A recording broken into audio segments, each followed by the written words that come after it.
রাসূল আকরাম সাল্লাল্লাহু আলাইহি ওয়াসাল্লাম আল্লাহ তাআলার কাছে দোয়া করেছে, আল্লাহ আমার উম্মতের পাপের কারণে আপনি আমার উম্মতকে সমূলে ধ্বংস করে দিবেন না। এই জন্য গোটা দুনিয়ার মধ্যে পাপাচার চলে, অনাচার চলে, জুলুম চলে, অবিচার চলে। আল্লাহ তাআলা মাঝে মধ্যে হালকা পাতলা নড়া দিয়ে একটু সতর্ক করে দেয়, কিন্তু আল্লাহ তাআলা গুনার কারণে, অপরাধের কারণে উম্মতে মুহাম্মাদীকে সমূলে নির্মূল করে দেন না। কিন্তু অতীতের অনেক নবীর উম্মতকে, অনেক কওমকে অপরাধের কারণে, জুলুমের কারণে, নাফরমানির কারণে আল্লাহ তাআলা সমূলে নির্মূল করে দিয়েছে। কিন্তু নবীজির দোয়ার কারণে কাফেররা ছাড় পেয়ে যায়। মাঝে মধ্যে একটু নড়াচড়া দিয়ে আল্লাহ তাআলা সতর্ক করে দেয়, হালকা পাতলা কাপা কাপি দিয়া আল্লাহ তাআলা সতর্ক করে দেয়, বান্দা এই জমিন যদি পরিপূর্ণভাবে দুলতে থাকে, ভূমিধস যদি শুরু হয়ে যায়, কেমনে বাঁচবা? অতীতে বহু জাতিকে আল্লাহ তাআলা এভাবে ধ্বংস করে দিয়েছেন। আল্লাহ তাআলা হালকা পাতলা নড়াচড়া দিয়ে সতর্ক করে দেয় যে তোমরা যদি আমার হাবিবের উম্মত না হইতা, তোমরা যেই পাপাচারের মধ্যে ডুবে গেছো, তোমাদের অবস্থাও অতীতের ওই জাতিদের মতো হতো। তাহলে নবীজি রহমাতুল লিল আলামিন, আর এই রহমতের সুবিধা কাফেররাও ভোগ করছে। আবু জেহেলের নাম শুনছেন? আবু জেহেল একদিন রাসূলুল্লাহ সাল্লাল্লাহু আলাইহি ওয়াসাল্লামের সামনে এসে আল্লাহ তাআলার কাছে দোয়া করতেছে। কথা হইল আবু জেহেল তো কাফের, আল্লাহ তাআলার কাছে আবার দোয়া করে কেমনে? যদিও মক্কার মুশরিক, ওরা শিরকের সাথে জড়ায় ছিল, কিন্তু মক্কার মুশরিকরা আল্লাহ রব্বুল আলামিনের অস্তিত্বে বিশ্বাস করত। ওরা বিশ্বাস করত যে একজন স্রষ্টা আছে। যারা আল্লাহ তাআলাকে বিশ্বাস করে না, স্রষ্টাকে বিশ্বাস করে না, বলে আল্লাহ বলে কিছু নাই, নাউজুবিল্লাহ বলেন। কিন্তু মক্কার মুশরিকরা আল্লাহ তাআলার অস্তিত্বে বিশ্বাসী ছিল। একথা আমার নয়, স্বয়ং আল্লাহ তাআলা কোরআনুল কারীমের মধ্যে বলেন, ওয়ালা ইন সাআলতাহুম মান খালাকাস সামাওয়াতি ওয়াল আরদ। আল্লাহ তাআলা বলেন, হাবিব আপনি যদি মক্কার মুশরিকদেরকে জিজ্ঞাসা করেন, মান খালাকাস সামাওয়াতি ওয়াল আরদ, আসমান এবং জমিনের স্রষ্টা কে? কে আকাশ বানিয়েছে, কে জমিন বানিয়েছে? তারা তাদের দেবদেবীদের কথা বলবে না, তারা বলবে না লাত মানাত উজ্জা এগুলা বানিয়েছে, বরং কি বলবে? লা ইয়াকুলুন্নাল্লাহ,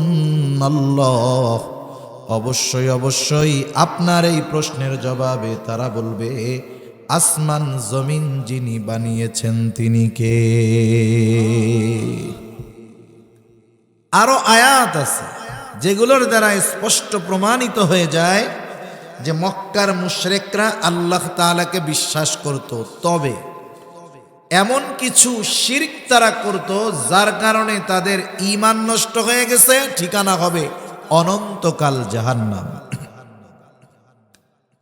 আবু জেহেল আল্লাহ তাআলার কাছে দোয়া করে বলে, আল্লাহ এই কোরআন যদি সত্যই আপনি নাজিল করে থাকেন, তাইলে আপনি আমাদের উপরে পাথর বর্ষণ করেন, না হলে যন্ত্রণাদায়ক আযাব আপনি আমাদেরকে দেন।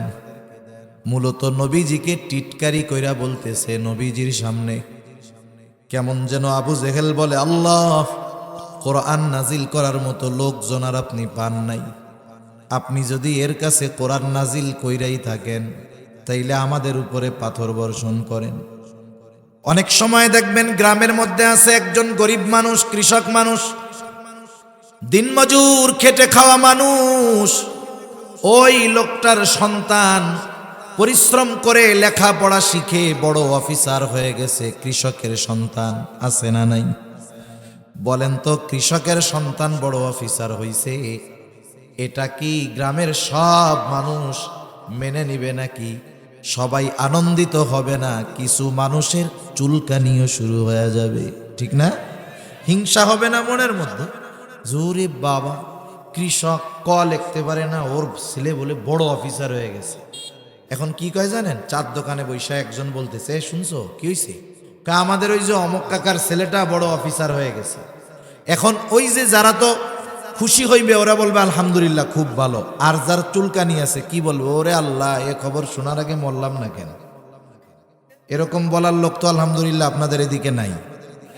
এখন কম তো ওই সময় যদি আজরাইল এসে বলে তাহলে চল আমার লগে, তখন কি বলবে? আরে মিয়া সত্য সত্য কইছি নাকি? তার মানে টিটকারি করে বলছে যে এই খবর শোনার আগে আমার মরণ হলো না কেন। আবু জেহেল বলতেছে, আল্লাহ আপনি যদি মুহাম্মাদের উপরে কোরআন নাজিল কইরাই থাকেন তাইলে আমাদের উপরে পাথর মারেন। এ কথা বলতেছে নবীজিকে টিটকারি করে। নবীজির সামনে যখন এই কথা বলে, আল্লাহ তাআলা সাথে সাথে আবু জেহেলের এই কথার জবাব দিয়া জিবরাইল আলাইহিস সালাতু ওয়াস সালামকে নবীজির কাছে পাঠায়া দেয়। আবু জেহেলের এই কথাকে কেন্দ্র করে আয়াত নাজিল করছে আল্লাহ তাআলা। আল্লাহ রাব্বুল আলামিন কেমন যেন জবাবে বলতেছে, আবু জেহেল তুই তো শাস্তি চাইলি, আমি আল্লাহ তোকে শাস্তি দিতাম, কিন্তু তুই কেন বাইচা গেলি? শোন, কারণ আমার হাবিব হলো রহমাতুল লিল আলামিন, এখনো দুনিয়ার জমিনে আছে। হাবিবের সম্মানে, রহমাতুল লিল আলামিনের সম্মানার্থে তোকে আযাব দিলাম না। এই কথাটাই একটু অন্যভাবে আল্লাহ তাআলা নবীজির জবান দিয়ে বের করেন। আল্লাহ তাআলা বলেন, ওয়ামা কানাল্লাহু লিয়ুআযযিবাহুম ওয়া আনতা ফীহিম।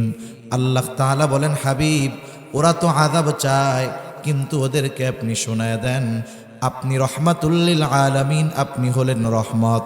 এই কারণে আপনি যতক্ষণ তাদের মধ্যে আছেন শুধুমাত্র আপনার সম্মানার্থে আমি ওদের আযাব দিব না। কিন্তু পরবর্তীতে ছাড় নাই, কিন্তু এখন দেই না কেন? আপনি তো রহমত, দুনিয়ায় আছেন, আর আপনি গোটা সৃষ্টি জগতের জন্য রহমত, সেজন্য দুনিয়ায় আছেন রহমত, আর আমি আল্লাহ গজব দিব, এটা হইতে পারে না। সুবহান। তাহলে বলেন আবু জেহেল আযাব থেকে বাঁচছে কার জন্য? নবীজির জন্য, ঠিক কিনা বলেন? কারণ নবীজি হলেন রাহমাতুল লিল আলামিন, বিশেষ করে মুমিনদের জন্য বিশেষ অনুগ্রহ। কেন অনুগ্রহ নবীজি আমাদের জন্য? কারণ দেখেন নবীজি কিন্তু আমাদেরও ভালোবাসেন। আমরা অনেক সময় আলোচনা শুনি, বলি, করি যে আমরা নবীজিকে ভালোবাসবো।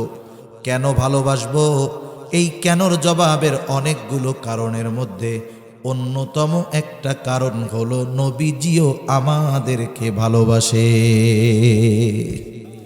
নবীজি কতটুক ভালোবাসে জানেন? বলেন তো, মা বাবার চাইতে কম না বেশি? আরো জোরে বলেন, কম না বেশি? আরে নবীজি আমি আমাকে যত ভালোবাসি, আপনি আপনাকে যত ভালোবাসেন, তার চাইতে নবীজি আমাকে আপনাকে বেশি ভালোবাসে। সুবহান।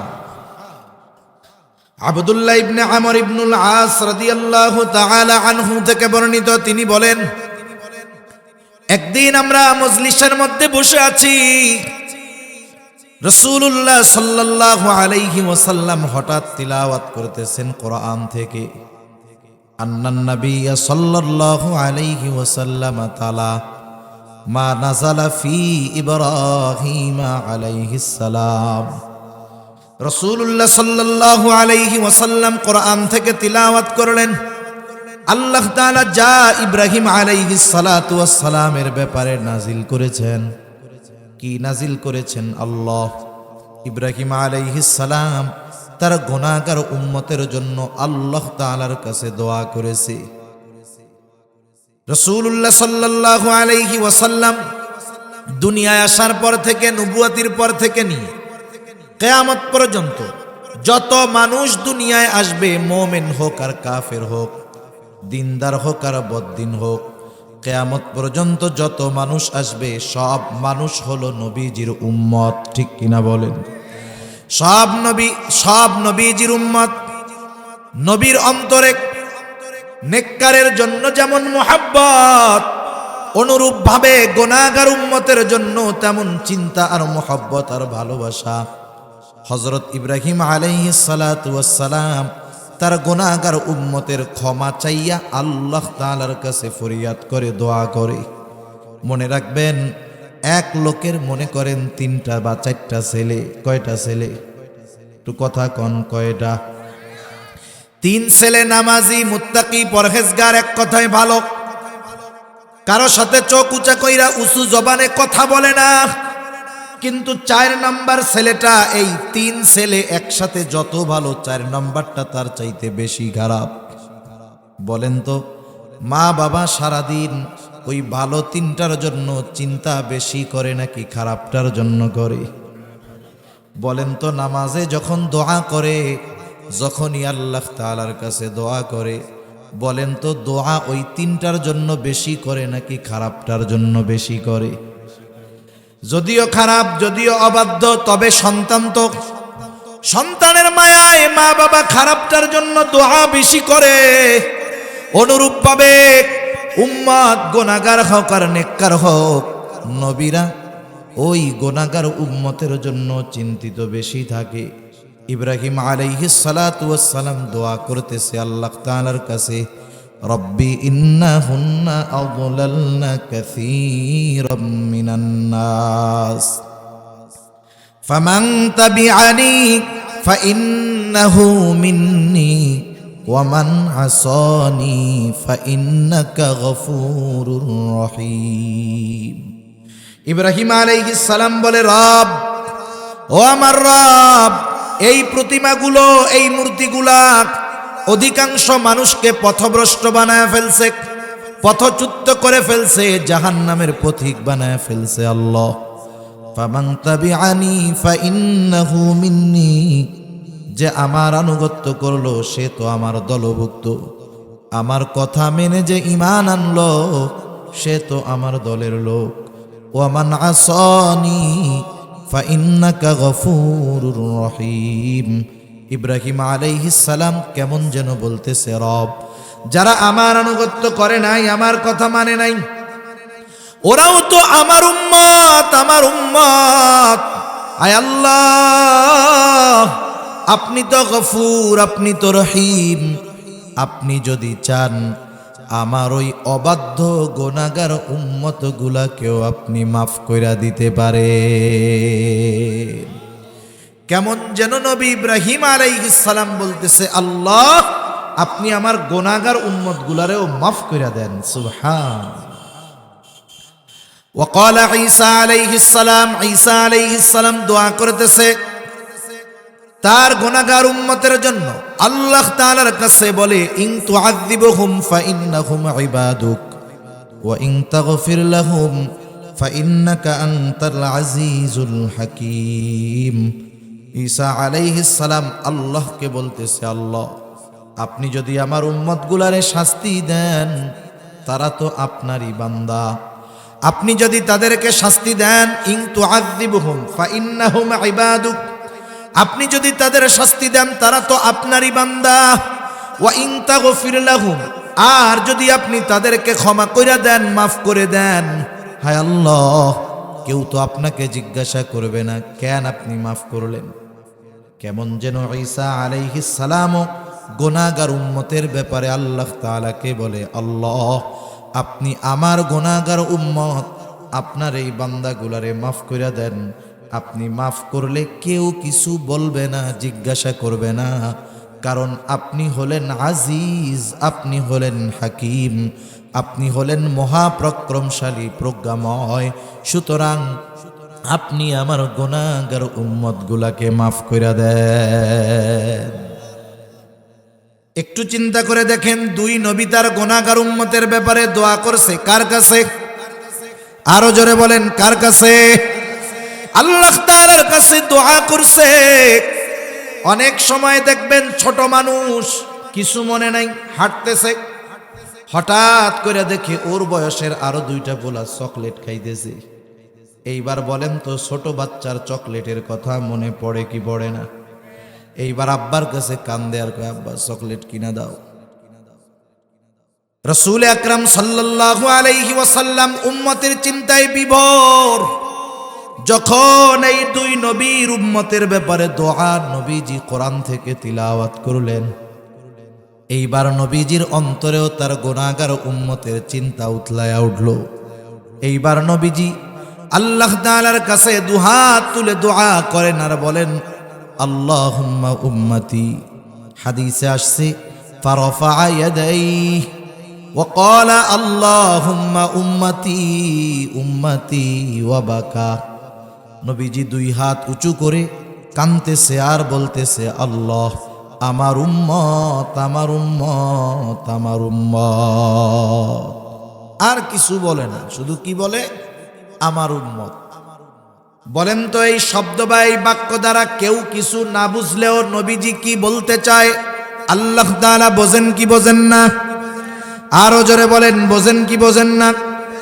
আল্লাহ তাআলা জানেন হাবিব কি বলতে চায়। এই যে দেখেন মাদ্রাসাগুলো আছে, মাদ্রাসা বৃহস্পতিবার বিকাল বেলায় যখন ছোট বাচ্চাটা ওস্তাদের সামনে আইসা কান্না করে, আসরের পরে আইসা হুজুরের সামনে বইসে শুধু কাঁদে, বৃহস্পতিবার বিকালে শুধু কান্না করে, কিছু বলে না। হুজুরও কয় কান্দোস কেন? ও আরো কান্দে। বলেন তো বৃহস্পতিবার বিকাল বেলায় হুজুরের সামনে বইসা কোনো ছোট বাচ্চা যদি কান্না করে, বলেন তো এই কান্নার মানে কি? কি চায়? ছুটি চায়। বলেন তো ও যখন কান্দে হুজুরের কান্দার কারণ বোঝে কি বোঝে না? এরপরে ও কি বলে, কান্দোস কেন? ক নাইলে কাজ হবে না। ও আরো জোরে কান্দে। বলে যতই কান্দো কাজ হবে না, কেন কান্না করো বলো? এইবার ছোট বাচ্চাটা বলে, হুজুর বাড়িতে যাব, মাল্লাইকা পরান করে। তখন হুজুর কি কয়? হাসি দিয়া কয়, যাও আগামীকাল সন্ধ্যার আগে আবার মাদ্রাসায় হাজির হয়ে যাইবা। হুজুর জানার পরেও বোঝার পরেও কেন মুখ দিয়া শুনতে চায়? এটা হলো ওস্তাদ ছাত্রের এক মহব্বতের বহির প্রকাশ। আল্লাহ তাআলা সব কিছু জানে নবীজি কেন কান্না করে, এরপরেও নবীজির জবান দিয়ে শুনতে চায়। এটা হলো আল্লাহ তাআলার ভালোবাসার এক বহির প্রকাশ। জিব্রাইল আলাইহিস সালাতু ওয়াস সালামকে পাঠায় দিয়েছে আল্লাহ, যাও মুহাম্মদ কেন কান্না করে শুনে আসো। জিব্রাইল আলাইহিস সালাম এসে বলে, ও মুহাম্মদ কেন কান্না করেন? যদিও আপনার কারণ আল্লাহ তাআলা জানে, এরপরেও আপনার জবান দিয়ে শুনতে চায়। নবীজি এইবার কান্নার কারণ বললেন, এক কথায় উম্মতের জন্য যা বলার দরকার সব বললেন। জিব্রাইল আলাইহিস সালাম আল্লাহ তাআলার কাছে গিয়ে সব কথা খুলে বললেন। আল্লাহ তাআলা জিব্রাইলকে জানায় দিলেন, জিব্রাইল যাও আমার হাবিবকে মুহাম্মদকে গিয়ে জানায় দাও, অচিরেই আমি তাকে তার উম্মতের ব্যাপারে সন্তুষ্ট করব, আমি কখনোই তাকে অসন্তুষ্ট করব না। রাসূলুল্লাহ সাল্লাল্লাহু আলাইহি ওয়াসাল্লাম সব সময় আমাদের জন্য যেটা কল্যাণকর সেইটার ব্যবস্থা করে দেন। নবীজির কাছে নবীজি বলেন, আল্লাহ তাআলা প্রত্যেকটা উম্মতকে একটা বিশেষ দোয়া করার সুযোগ দিয়েছে তার উম্মতের ব্যাপারে, এবং নিশ্চয়তা দিয়ে দিয়েছেন ওই দোয়াটা অবশ্যই কবুল করা হবে। প্রত্যেকটা নবী উম্মতের ব্যাপারে ওই দোয়া দুনিয়ায় করে ফেলছে, কেউ বাকি রাখে নাই। নবীজি বলেন, আমি আমার দোয়াটাকে সংরক্ষণ করে রাখছি, কিয়ামতের দিন ওই দোয়াটাকে সুপারিশের রূপ দিয়া আমার গুনাহগার উম্মতের নাজাতের ব্যবস্থা আমি করব। শুধু তাই না, নবীজির উম্মতের প্রতি কেমন মায়া, কেমন দয়া। উম্মতের দ্বারা আঘাত পাওয়ার পরেও নবী উম্মতের জন্য বদদোয়া করেন নাই। যখন মক্কার মানুষেরা নবীজির কথা মানে না, ঈমান আনে না, নবীজি চলে গেছেন তায়েফ। তায়েফে যাবার পর তায়েফের মানুষও নবীজির কথা মানে না। দলে দলে বড় বড় ধারালো পাথর নবীজির গায়ে আঘাত করতেছে। পাথরের আঘাত এতটা জটিল ছিল, আয়েশা সিদ্দিকা রাদিয়াল্লাহু তাআলা আনহা একদিন নবীজির গায়ে দেখতে পাইলেন দাগ। জিজ্ঞাসা করতেছে, ইয়া রাসূলুল্লাহ আপনার কি কখনো বসন্ত হয়েছিল নাকি? নবীজি বলেন, না আয়েশা, আমার কখনো তো বসন্ত হয় নাই। তাহলে ইয়া রাসূলুল্লাহ, পিঠের মধ্যে এই দাগগুলো কিসের? নবীজি বললেন, আয়েশা, আমি যখন দ্বীনের দাওয়াত দেওয়ার জন্য তায়েফে গেলাম, তায়েফের মানুষ বুঝতে পারে নাই তারা আমাকে যে পাথর নিক্ষেপ করেছিল, এই দাগ হলো তাদের পাথর নিক্ষেপের আঘাতের দাগ। এর দ্বারা কি বোঝা যায়? পাথর গর্ত হয়ে চোক্কা চোক্কা পাথর আঘাত লাগছে, ওটা ছিদ্র হইছে, গায়ে ক্ষত হয়েছে, রক্ত বের হয়েছে। হযরত যায়েদ রাদিয়াল্লাহু তাআলা আনহু একা ঠেকায় পারেন না, দলে দলে পাথর মারে, নবীজি পথ চলে আর পড়ে যায়। আবার উঠে বলে, বলো লা ইলাহা ইল্লাল্লাহ তুফলিহু। এ তায়েববাসী বলো লা ইলাহা ইল্লাল্লাহ, সফল কাম হয়ে যাইবা, সফল হয়ে যাইবা।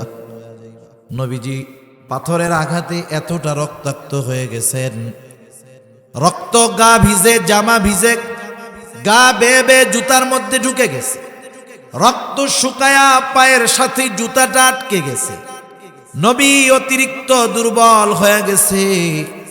পড়ন্ত বিকালে নবীজি একটা আঙ্গুর বাগানের পাশে গিয়ে বিশ্রাম নিচ্ছে। ক্লান্ত শ্রান্ত দেহ, জিব্রাইল আলাইহিস সালাম হাজির। এসে বলে, ইয়া রাসূলুল্লাহ, এই কওম আপনার সাথে কেমন আচরণ করেছে? আল্লাহ তাআলা সব কিছু দেখছেন। আজকে আমি একা আসি নাই, আমার সাথে নতুন একজনকে নিয়ে আসছি, যে ইতিপূর্বে কখনো আপনার কাছে আসে নাই। নবীজি বলেন, এইবার ওই ফেরেশতা এসে আমাকে সালাম দিল। সালাম দেওয়ার পরে বলে, ইয়া রাসূলুল্লাহ, এই কওম আপনার সাথে কেমন আচরণ করেছে আপনার মালিক সব জানে। তিনি আমাকে আপনার কাছে পাঠিয়েছেন আপনার নির্দেশ মান্য করার জন্য, আদেশ পালন করার জন্য। আপনি যদি নির্দেশ দেন, দুই পাহাড় দিয়ে ইয়াখরুজাল্লাহু মিন আসলাবিহিম মান ইয়াবুদুল্লাহ ওয়াহদাহু, তাইলে এদের থেকে ওই প্রজন্ম বের হবে কেমন? সুবহানাল্লাহ। একটু চিন্তা করেন, কতটুকু মোহাব্বত, ভালোবাসা, দয়া উম্মতের প্রতি থাকার কারণে উম্মতের দ্বারা কষ্ট পাওয়ার পরেও উম্মতকে শাস্তি দেওয়ার ব্যাপারে আল্লাহর নবী কখনো বলেন না। শুধু তাই না, এই নবীর উম্মতের প্রতি দয়া যে দুনিয়ায় তা না, আরো অনেক হাদিস আছে। আখিরাতের ময়দান সবচাইতে কঠিন অবস্থা। দুনিয়ায় যেই মানুষটা আমাকে আপনাকে সবচাইতে বেশি ভালোবাসে, কিয়ামতের দিন সেও আমাকে চিনবে না। যেই মা সন্তানকে এত ভালোবাসে, ওই মাও কিন্তু কিয়ামতের দিন সন্তানকে চিনবে না। আল্লাহ তাআলা কোরআনুল কারীমের মধ্যে বলেন, ইয়াউমা ইয়াফিরুল মারউ মিন আখিহি ওয়া উম্মিহি ওয়া আবিহি ওয়া সাহিবাতিহি ওয়া বানিহি লিকুল্লি ইমরিইম মিনহুম ইয়াউমাইযিন শা'নুন ইউগনি। আল্লাহ তাআলা বলেন, সেই দিন ভাই ভাইয়ের থেকে পলায়ন করবে। ওয়া উম্মিহি ওয়া আবিহি, পিতা মাতার থেকে পলায়ন করবে। ওয়া সাহিবাতিহি ওয়া বানিহি, স্ত্রী সন্তানদের থেকে পলায়ন করবে, শুধু নিজের চিন্তা করবে, কেউ কাউকে চিনবে না। বরং মা চিন্তা করবে, সন্তানরে জাহান্নামে দিয়া হলেও নিজে জান্নাতে যাওয়া যায় কিনা। ওই কঠিন মুসিবতের দিন, যেই দিন আমার আপনজন কেউ আমাকে চিনবে না, ওই কঠিন মুসিবতের দিনও নবীজি তার উম্মতকে ভুলবে না। হাদিসের মধ্যে আসছে, নবীজি একবার হাউজে কাউসারের কাছে দৌড়ায় চলে যাবে। না জানি তার কোন উম্মত পানি পান থেকে মাহরুম হয়ে যায় কিনা। আবার দৌড়ায় পুলসিরাতের কাছে চলে যাবে, না জানি কোন উম্মত পাড়ি দিতে ব্যর্থ হয়ে যায় কিনা। আবার মিজানের কাছে চলে যাবে, না জানি কোন উম্মত সওয়াব গুনাহ ওজন করার সময় ধরা পড়ে যায় কিনা। আবার জাহান্নামের কাছে চলে যাবে, না জানি কোন উম্মতকে জাহান্নামে দিয়ে দেওয়া হয় কিনা। উম্মতের জন্য আবার যখন সুপারিশের দরকার, আল্লাহর কুদরতি কদমে লুটায় পড়া সুপারিশ করবে। সব নবী জান্নাত অভিমুখে রওনা হয়ে যাবে। সবাই জান্নাতের দোরগোড়ায় উপস্থিত হয়ে যাবে। জান্নাতের দরওয়াজা বন্ধ, খোলা হবে না। জিজ্ঞাসা করা হবে, কেন জান্নাতের দরজা খোলো না? জান্নাতের পাহারাদার বলবে, যিনি আসলে খোলা হবে তিনি এখনো আসেন নাই। তিনি কে? তিনি কোথায় আছে? বলে, তিনি হলেন আখিরি জামানার নবী মুহাম্মাদুর রাসূলুল্লাহ সাল্লাল্লাহু আলাইহি ওয়াসাল্লাম। কোথায় উনি? উনি এখনো হাসরের ময়দানে। নবীজি যতক্ষণ না তার ওই উম্মত যার যাররা পরিমাণ ঈমান আছে তার জন্য যতক্ষণ না জান্নাতের নিশ্চয়তা আল্লাহ তাআলার কাছ থেকে তিনি পাবেন, ততক্ষণ পর্যন্ত নবী নিজে জান্নাতে প্রবেশ করবে না। আর মা বাপ কি করবে? বলবে, আমার পোলারে জাহান্নামে দিয়া হইলেও আল্লাহ আমারে বাঁচান। একজন তো এটা বলবে কিয়ামতের দিন, হাদিসের মধ্যে আসছে, তাফসিরেও আসছে, যে বলবে, আল্লাহ সারা দুনিয়ার সব মানুষকে জাহান্নামে দিয়া হইলেও আপনি আমার জান্নাতে দিয়া দেন। ওই কঠিন দিন আল্লাহ তাআলা এমন এক নবী আমাদের দিলেন, ওই নবী ওই দিন আমাদের ভুলবে না। নবী আমাদের কি পরিমাণ ভালোবাসে। দুনিয়ার মানুষের কথা বাদ দেন, হাদিসের কথাও রাখেন। নবী যে আমাদের কি পরিমাণ ভালোবাসে, এ ভালোবাসার সাক্ষ্য দিয়েছেন স্বয়ং আল্লাহ। কে বলেন? আরো জোরে বলেন, কে? আল্লাহ তাআলা বলেন, লাকাদ জাআকুম রাসূলুম মিন আনফুসিকুম আজিজুন আলাইহি মা আনিতুম হারিস। আল্লাহ তাআলা বলেন, তোমাদের জন্য তোমাদের মধ্য থেকে এমন একজন রাসূলের আগমন ঘটেছে, আজিজুন আলাইহি মা আনিতুম, তোমাদের জন্য যেটা যন্ত্রণার, যেটা কষ্টের, সেটা তার জন্য কষ্টের। সোজা কথা হলো, উম্মত যেটাতে কষ্ট পায় নবীজিও সেটাতে কষ্ট পায়। উম্মত যে কোনো কারণে যদি কষ্ট পায় সেই কষ্টটা নবীজিও অনুভব করে। কেমনে করে বলেন তো? ছোট বাচ্চার যখন জ্বর হয়, 3-4 বছর বয়স, ছোট মানুষ তো জ্বর হইলে খুব অসুস্থ, দুর্বল হয়ে যায়। ওই 2-3 বছরের বাচ্চার যখন জ্বর হয়, বলেন তো তার বাবার কেমন লাগে, মার কেমন লাগে? জ্বর হইছে ওই বাচ্চার, ওর চাইতে বেশি কষ্ট হয় মা বাবা। কেন? মোহাব্বত, ভালোবাসার কারণে। ঠিক কিনা বলেন? চিন্তা করে দেখেন, মা বাপ আমাদের এতটুকু ভালোবাসে, এই কষ্টে তাদের কত কষ্ট হয়। তাহলে ওই মা বাবার চাইতে নবী বেশি ভালোবাসে না কম ভালোবাসে? সেজন্য উম্মতের প্রত্যেকটা কষ্ট নবীজির কষ্টের কারণ। এ কথা বলতেছে আল্লাহ যে তিনি হলেন তোমাদের জন্য আজিজ, সমব্যথী, তথা তোমাদের জন্য যেটা কষ্টের সেটা তার জন্য কষ্টের। তিনি হলেন হারিসুন আলাইকুম, তিনি তোমাদের জন্য কল্যাণকামী। এরপরে আল্লাহ তাআলা স্পেশাল ভাবে, আলাদাভাবে মুমিনদের জন্য নবীজি হলেন আলাইকুম বিল মুমিনিনা রাউফুর রহিম, বিশেষ করে মুমিনদের জন্য তিনি হলেন অতি সদয় আর পরম দয়ালু। রাউফ, রহিম, এই দুটো শব্দ আল্লাহ তাআলার গুণবাচক যেই নামগুলো আছে এর মধ্যে অন্যতম দুটি নাম হলো রাউফ আর রহিম। তাহলে বলেন, রাউফ আর রহিম কার গুণবাচক নাম? ওই আল্লাহ। নবীজির উম্মতের প্রতি কেমন দরদ, এ কথা বোঝাতে গিয়ে নিজের সাথে ব্যবহৃত শব্দ রাউফ, রহিম নবীজির সাথে শানে ব্যবহার করেছেন। সুবহানাল্লাহ। বুঝেন এ কথা কি জিনিস? এ কথা কি বুঝতেছেন আপনারা? আল্লাহ বলতেছে যে এমন নবী তোমাদের কাছে আসছে, যেই নবী হলেন মোমেনদের জন্য অতি সদয় আর পরম দয়ালু। কে বলতেছে এই কথা? তাহলে নবীজির আমাদের প্রতি ভালোবাসার পরিমাণ কত বেশি, এটা বুঝতে কি আমাদের বাকি আছে? এখন আসেন, নবীজিকে কেন ভালোবাসবো? আমি যৌক্তিক কারণের কথা বলেছিলাম শুরুতে, যে যেহেতু উনি আমাদের সর্বোচ্চ ভালোবাসেন, আমাদেরকেও ওনাকে সর্বোচ্চ ভালোবাসার দরকার আছে না নাই? নবীজির প্রতি উম্মতের ভালোবাসা এটা মুমিনের ঈমানের দাবি। একজন মানুষ নিজেকে ঈমানদার দাবি করবে আর নবীজিকে ভালোবাসবে না, এটা হতেই পারে না।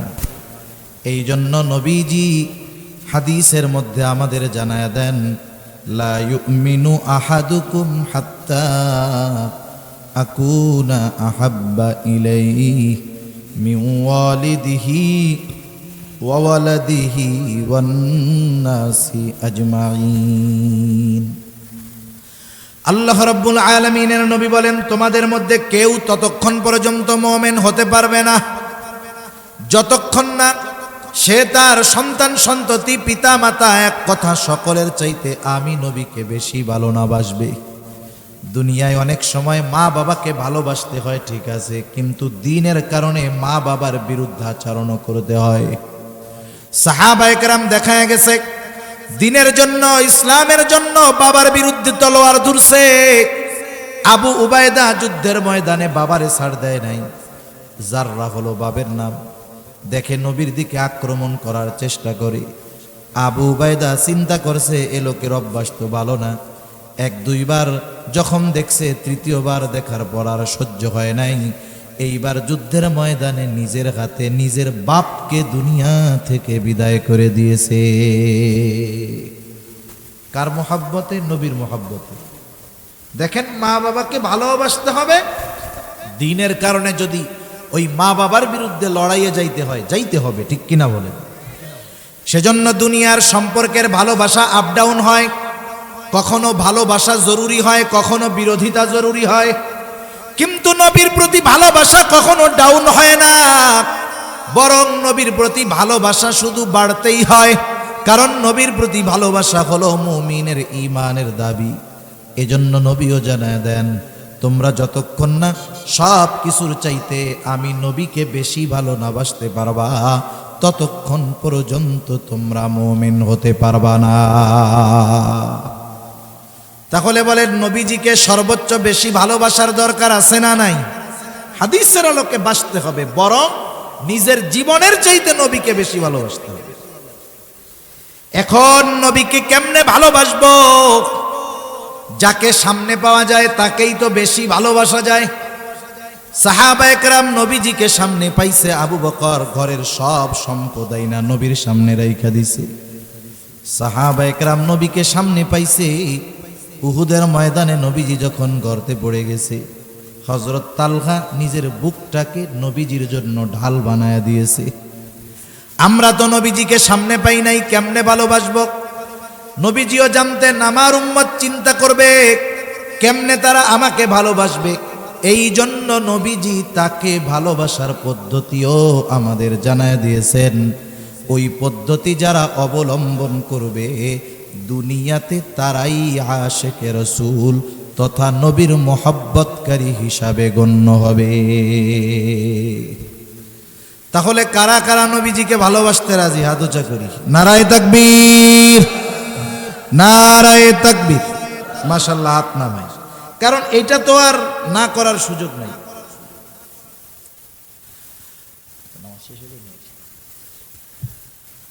এই ভালোবাসা তো না বাইসা উপায় নাই। উপায় আছে বলেন? তাহলে নবীজি শিখায়া দিছেন কেমনে ভালোবাসতে হবে। আমাদের দেশের কিছু মানুষ আছে নিজের বানানো পদ্ধতিতে নবীকে ভালোবাসতে চায়। মনে রাখতে হবে, নিজের বানানো পদ্ধতি দিয়া নবীজিকে ভালোবাসা যাবে না। নবীজিকে ভালোবাসার কথা জানায়া দিয়া বলেন, উম্মত আমাকে যদি ভালোবাসতে চাও কি করবা? মান আহাব্বা সুন্নতি ফাকাদ আহাব্বানি ওয়া মান আহাব্বানি কানা মাই ফিল জান্নাহ। নবীজি বলেন, যে আমার সুন্নতকে ভালোবাসলো সে আমি নবীকে ভালোবাসলো। আমি নবীকে যে ভালোবাসলো সে আমি নবীর সাথে জান্নাতে অবস্থান করবে। একটু চিন্তা করে দেখেন, নবীর সাথে জান্নাতে থাকার সৌভাগ্য অর্জন হয়ে যায় যারা সুন্নতকে ভালোবাসে। সাহাবায়ে কেরাম নবীর সাথে জান্নাতে থাকার সুসংবাদ পায়া সবচাইতে বেশি খুশি হইছে। নবীজির কাছে গ্রাম থেকে একজন সাহাবী আসছে, গ্রাম্য সাহাবী আইসা বলে মাতাসা, নবীজিকে বলতেছে ইয়া রাসূলুল্লাহ কিয়ামত কখন হবে? আপনারা ঢাকা যান না মাঝে মধ্যে, গৌরীপুর থেকে ট্রেনে যান না? ট্রেনে মনে করেন 6টার টিকিট কাটছেন, এখন 6:30 বাজে, কাউন্টার মাস্টারে যায় কি কন, ওই মেয়ে ট্রেন কখন আসবে, এরকম কন না? এই বলাটার মধ্যে কি আছে বলেন তো? এই বলার মধ্যে যে কথাগুলো আছে সেগুলো হলো, এই মিয়া 6টার ট্রেন, 6:30 বাজে, আমরা সবাই রেডি, যাওয়ার লাইগা বইসা আছি, দেরি হয়ে যাইতেছে, ট্রেন কেন আসে না? এটা হলো মূল কথা। কিন্তু যাইয়া একটু ধাক্কা দিয়ে কন, ওই মেয়ে ট্রেন আসে না। এখন নবীজিকে ওই ব্যক্তি বলছে মাতাসা, বলার ভাব ওই রকম, সেও কেমন জানি বলতেছে যে আমি তো রেডি টেডি হয়ে বসে আছি, কিয়ামত আসবে কোন সময়, আসে না কেন? এখন বলার ভাবে নবীজি তার প্রশ্নের জবাব না দিয়া উল্টা তাকে প্রশ্ন করছে, কারণ বলার ভাববেন ভিন্ন রকম। এই জন্য নবীজি তাকে জিজ্ঞাসা করতেছে মা আদাত্তালাহা, তুমি কিয়ামতের জন্য কি পাথেয় জোগাড় করছো? গ্রামের মানুষ, সহজ সরল মানুষ, নবীজির এই কথার জবাবে বলে ইয়া রাসূলুল্লাহ, আমি আল্লাহ এবং তার রসুলকে ভালোবাসি। সুবহানাল্লাহ। নবীজি এবার বলতেছে যে যাকে ভালোবাসে সে তার সাথে থাকবে। লোকটা এই কথা শুইনা বাড়ির দিকে হাঁটা দিয়া দিছে। হযরত আনাস রাদিয়াল্লাহু তাআলা আনহু বলেন, নবীজির মুখে ওই কথাটা শুনবার পর যে যে যাকে ভালোবাসে তার সাথে জান্নাতে অবস্থান করবে, এই কথা শুনে আমরা সবাই এতটা খুশি হয়েছি যে ইসলাম গ্রহণের পরে আর কোনো কথায় এতটা খুশি হই না। তাহলে নবীর সাথে জান্নাতে দেওয়ার সুসংবাদ, জান্নাতে থাকার সুসংবাদ পেয়ে সাহাবায়ে কেরাম সর্বোচ্চ খুশি, আমরাও সর্বোচ্চ খুশি। তো সেই নবীর সাথে যদি জান্নাতে থাকতে হয়, জান্নাতে আগে যাইতে হবে। জান্নাতে যাওয়ার কর্ম যদি করে সে জান্নাতে যেতে পারবে, জান্নাতে গেলে নবীজির সাথে থাকা যাবে। এখন জান্নাতে কারা যাবে সেও নবীজি জানায় দেন। নবীজি বলেন কুল্লু উম্মতি ইয়াদখুলুনাল জান্নাতা ইল্লা মান আবা। নবীজি বলেন আমার সব উম্মত জান্নাতে প্রবেশ করবে, আবা উম্মত ছাড়া। জিজ্ঞাসা করা হলো আবা উম্মত কারা? নবীজি বলেন মান আতাআনি দাখালাল জান্নাহ, যারা আমার আনুগত্য করবে তারা জান্নাতে প্রবেশ করবে। ওয়ামান আসানি ফাকাদ আবা, যারা আমার অনুসরণ করবে না, আনুগত্য করবে না, তারা আবা উম্মত, তারা জান্নাতে যাবে না। তাহলে নবীর সাথে যদি জান্নাতে থাকতে হয় তাহলে সুন্নাতকে মোহাব্বতের সাথে অনুসরণ করতে হবে, সুন্নাতকে ভালোবাসতে হবে, নিজেও সুন্নাতওয়ালা হতে হবে। অনেক সময় আমরা সুন্নাতওয়ালাকে ভালোবাসি কিন্তু নিজে সুন্নাতওয়ালা হই না, ঠিক কিনা বলেন? তাহলে শুধু ভালোবাসলেই হবে না, ভালোবাসার সাথে সাথে নিজেও সুন্নাতওয়ালা হতে হবে। দুনিয়াতে যদি কেউ সুন্নাতওয়ালা হতে চায়, হাজারো বাধা বিপত্তি কথা তাকে শুনতে হতে পারে। অনেক যুবক ভাইরা আছেন, যুবক মানুষ, দাড়ি রাখার কথা বলা হইলে দাড়ি রাখে না। এখন কথা হইল হুজুর এত সুন্নাত থাকতে দাড়ির সুন্নাতের কথা কেন আপনারা বেশি কন? কারণ দাড়ি হলো এমন একটা সুন্নাত, যেই সুন্নাত পালন করলে আরো অনেক সুন্নত পালন করা সহজ হয়ে যায়। দাড়ি হলো এমন এক সুন্নাত, এই সুন্নাতের বদৌলতে হাজার হাজার গুনাহ থেকে মানুষ বাঁচতে পারে। মনে করেন যুবক মানুষ স্কুল কলেজে পড়ে, দাড়ি রাখো না কেন? বলে হুজুর এখন দাড়ি রাখলে এই বয়সে, এখন তো ভাইয়া বলে সবাই, দাড়ি রাখলে সবাই চাচা ডাকবে, আছে না? অনেকে তো আমরা দাড়িওয়ালা মানুষ বুঝি, তো বাসের মধ্যে উঠছি, দেখা যাবে কন্ট্রাক্টর আমার বাবার চেয়ে বয়সে বড় কিন্তু দাড়ি দুড়ি নাই। আমারে কয় চাচা আপনি একটু সাইডে দাঁড়ান। আমার মনে মনে কয় তুমি তো আমার দাদার বয়সী, দাড়িটা রাখলে এটার বয়স যেত। এখন এই দাড়ি রাখার কারণে যুবক মানুষ চাচা শুনতে হয়, এটা তার একটু কষ্ট লাগে না? কষ্ট লাগে, এই জন্যই তো রাখে না। আবার কতজন লেখাপড়া শেষ, দাড়ি রাখে না কেন? বলে বিয়ে শাদিটা কইরা নেই এরপরে রাখ মনে। কেন? কই বিয়ে শাদির সময়, এই সময় দাড়ি রাখলে ভালো মাইয়া পছন্দ করে না। আরে বোকা, যেই মেয়ে দাড়ি আর দাড়িওয়ালারে পছন্দ করে না সে ভালো হয় কেমনে? ঠিক কিনা বলেন? যে নবীর সুন্নাতকে ভালোবাসে না, সুন্নাতওয়ালাকে ভালোবাসে না, সে ভালো মেয়ে হতে পারে না। তোমার আখিরাতের হিসাব পরে জান্নাতি না জাহান্নামী সেটা পরে, কিন্তু যেই মেয়ে দাড়িওয়ালা দাড়ি ভালোবাসে না, ওই মেয়া যত সুন্দরী হোক, যত বংশ ভালো হোক, যত টাকা পয়সাওয়ালা হোক, যত উচ্চ শিক্ষিত হোক, তুমি ঘরে আনো, পরকালে কি হবে আল্লাহ জানে, কিন্তু ওই মহিলা বা ওই মেয়ের কল্যাণে দুনিয়ায় তুমি ছোট্ট একটা জাহান্নাম দেখতে পাইবা। টের পাবা মজা কারে কয়। সেই জন্য খবরদার, এমনটা করা যাবে না। দুনিয়ায় কেউ যদি দাড়ির জন্য, সুন্নতের জন্য তিরস্কার করে, কিয়ামতে এটা পুরস্কার পাওয়ার কারণ হবে। নবীজির সুন্নাত মানতে গিয়া যদি তিরস্কার মানুষের কাছে হইতে হয়, এটা সৌভাগ্যের ব্যাপার হতে পারে। এই তিরস্কারটা আমার আপনার নাজাতের কারণ হতে পারে। ঠিক কিনা বলেন? সর্বশেষ একটা কথা বলে আলোচনা শেষ করি। একটু হৃদয় দিয়ে কথাগুলো ভাববেন। আপনাদের অঞ্চলে মাঝে মধ্যে লোকজন মারা যায় কি যায় না? যখন কোনো মানুষ মারা যায়, তার ভেতরে কি আছে, অন্তরে কি আছে বাদ দেন। যদি তার নামটা মুসলমানের হয়, জন্মটা মুসলমানের ঘরে হয়, পরিচয়টা যদি মুসলমানের হয়, তাহলে মারা যাওয়ার পর সুন্দর মতো তাকে আগে গোসল দেওয়ানো হয়। গোসল দেওয়ার পরে কাফন পরায় দেওয়া হয়। এরপরে জানাজার নামাজের জন্য নিয়ে যাওয়া হয়। জানাজা শেষে লাশের খাটিয়াটা নিয়ে কবরস্থানের দিকে রওনা হয়ে যাওয়া হয়। এইবার লাশটা কবরের পাশে রাখা হয়। দুইজন আল্লাহর বান্দা কবরের মধ্যে নামেন, আর দুইজন উপর থেকে যে কোনো পদ্ধতিতে লাশটাকে নিচে ধরায়া দেয়। ঠিক কিনা বলেন তো? এই সময় একটা দোয়া পড়া হয়, দোয়া। ওই কি দোয়া পড়া হয় আপনাদের জানা আছে নাকি? কম তো কি পড়ে? সামনের দিকে পড়ে, বিসমিল্লাহি ওয়া আলা মিল্লাতি রাসূলিল্লাহ। এই দোয়াই ময়মনসিংহে পড়ে, গৌরীপুরে পড়ে, গোটা বাংলাদেশ সহ গোটা দুনিয়ায় এই দোয়াটা পড়ে।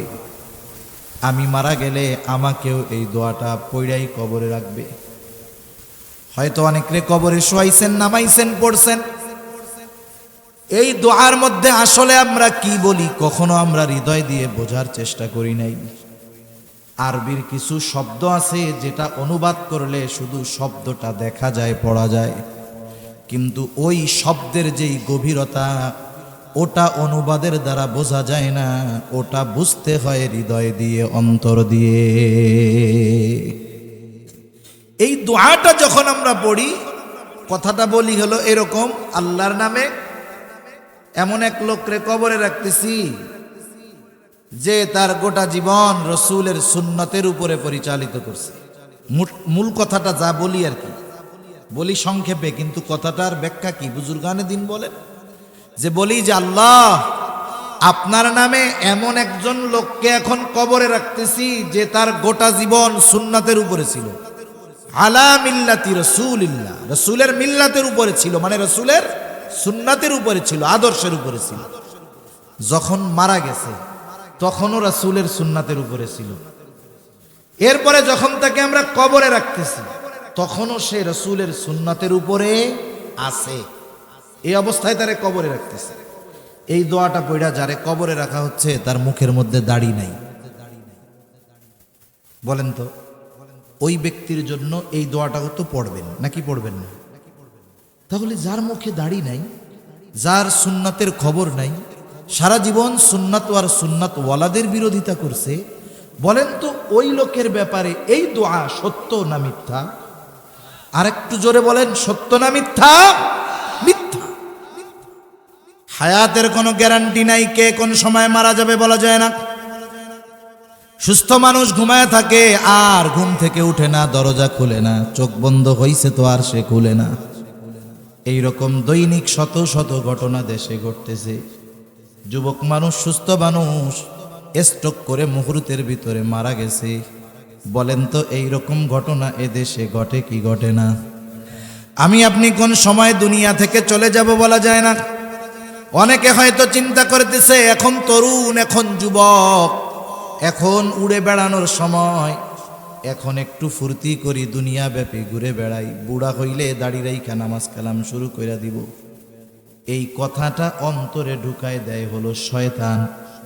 এই কথাটা অন্তরে ঢুকায় দেয় শয়তান। সে মানুষকে দ্বীনের পথে আসার ক্ষেত্রে শুধু বিলম্ব করায়। অনেকের নসিব যদি ভালো, এক সময় হায়াত থাকে, তওবা করে দ্বীনের পথে ফিরে আসে। আবার অনেকের নসিব খারাপ, বিলম্ব করাইতে করাইতে একটা সময় হায়াত শেষ হয়ে যায়, দ্বীনের উপরে আসতে পারে না, দুনিয়া থেকে চলে যায়। সেজন্য আমাদের অন্তরে যদি এই কথাগুলো আসে, আমাদের অন্তরে যদি এই কথাগুলো আসে যে এখন একটু ঘোরাফেরা করি, কয়দিন পরে ভালো হয়ে যাব, দাড়ি রাখবো, নামাজ পড়বো, হজ করবো, তাবলিগে যায় ভালো হব, খবরদার, দেরি করা যাবে না। বলা যায় না আজকের রাতটাই আমার আপনার শেষ রাত হতে পারে, আগামী দিনের সূর্যোদয় হয়তো নসিবে আর নাও হতে পারে, ঠিক কিনা বলেন? এজন্য আমরা সুন্নাতের অনুসারী হব। যারা সুন্নাতওয়ালা, অনেক যুবক মানুষ দাড়ি দুড়ি নাই, সুন্নাত অনুযায়ী চলে না। আবার অনেক যুবক আছে চলে কি চলে না, চলে। এবার তোমরা যারা সুন্নাতের উপরে নাই, যেই যুবক দাড়ি রাখছে, সুন্নাতের উপরে চলে, ওরে যায় জিজ্ঞাসা করবা ওর কেমন লাগে, অনুভূতিটা ওর কাছ থেকে শুনবা, দেখবা ও বলবে যে এই সুন্নাতের কারণে আমি অন্তরের মধ্যে আলাদা একটা মজা পাই, সুন্নাতের কারণে সম্মান পাই, সুন্নাতের কারণে মানুষের ভালোবাসা পাই। আরে ভাই, দুই চারটা খারাপ মানুষ দুনিয়ায় থাকবে, টুকটাক খোসা দেওয়া কথা বলবে, খবরদার তাদের কথায় কষ্ট নিয়া সুন্নাত থেকে দূরে সরা যাবে না। দুনিয়ায় সুন্নাতের উপরে চললে জঙ্গি বলবে, মোল্লা বলবে, যা বলে বলুক, একটু যদি চামড়া মোটা কইরা হজম করতে পারো, এই কথাগুলাই পরকালে নাজাতের কারণ হয়ে যাবে ইনশাআল্লাহ। তাহলে নবীজি আমাদেরকে আমাদের মা বাবা তথা আমাদের জীবনের চাইতেও বেশি ভালোবাসেন, ঠিক কিনা? সুতরাং আমাদেরকেও নবীজিকে সর্বোচ্চ ভালোবাসার দরকার আছে না নাই? নবীজিকে ভালোবাসবো কেমনে? নবীজি শিখাইয়া দিছে, বলে ভালো যদি বাসতে চাও সুন্নাতকে ভালোবাসো, জান্নাতে যদি একসাথে থাকতে চাও সুন্নাতের অনুসরণ করো। তোমরা যদি সুন্নাতকে মহব্বতের সাথে অনুসরণ করো, আমি নবীকে ভালোবাসা হবে। আমি নবীকে যদি ভালোবাসা হয়, নবীর সাথে জান্নাতে অবস্থান করতে পারবা, আর কোনো চিন্তা নাই। সুন্নাতের উপরে যদি মওত হয়ে যায়, এর চাইতে সৌভাগ্যের আর কিছুই হতে পারে না। তাহলে আমরা নবীর সুন্নাতকে মহব্বতের সাথে কারা কারা অনুসরণ করতে রাজি? নারায়ে তাকবীর, নারায়ে তাকবীর। আল্লাহ তাআলা আমাদের সকলকে খাঁটি সুন্নাতওয়ালা হওয়ার তৌফিক দান করুন।